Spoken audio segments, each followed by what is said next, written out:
Hi everyone, today's question is take a pause and if you know the correct answer, please post it in the comments below. Sweat glands are. अब हमने 3 तरह की glands पढ़ी थी। First of all merocrine gland on the basis of how the secretion came out of the cell, then apocrine gland and the holocrine gland।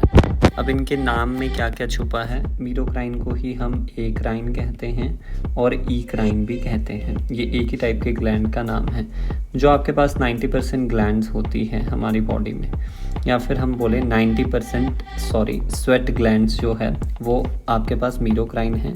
और most of the body glands जो हैं वो हमारे पास मीरोक्राइन टाइप की ही होती है, जिसमें हमारे पास डाइजेस्टिव ग्लैंड्स वगैरह ये सारी ग्लैंड्स आती हैं। अब एपोक्राइन ग्लैंड के लिए क्या था, मीरोक्राइन ग्लैंड में क्या होता है, सिंपल डिफ्यूजन के थ्रू सिक्रीशन बाहर आती है। एपोक्राइन में हमारे पास सेल का जो एपिक्स पार्ट होता है उसमें सिक्रीशन लोड होती है और वो एपिक्स वाला पार्ट बाहर आता है सेल का। होलोक्राइन ग्लैंड में क्या होता है, complete cell along with the secretion, packed secretion gland से डिटैच होता है।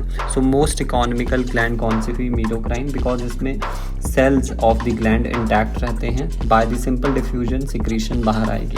अब एपोक्राइन के एग्जाम्पल्स पढ़ लेते हैं, दैट इज MCS से हमने याद किया था। First of all is the memory gland, C से हमारे पास थी सेरुमिनस ग्लैंड एंड S से था हमारे पास स्वेट ग्लैंड्स। बट हमने 90% तो यहाँ पढ़ ली। स्वेट ग्लैंड्स पर्टिकुलरली कहाँ की, आर्म पिट्स की जो है वो एपोक्राइन टाइप की होगी। अब होलोक्राइन ग्लैंड्स में हमारे पास sebaceous that is oil glands यहाँ पर आती है। सो इस क्वेश्चन का आंसर हमारे पास क्या हो जाएगा, sweat glands are the type of merocrine gland. For more such videos and concepts, do like, share and subscribe.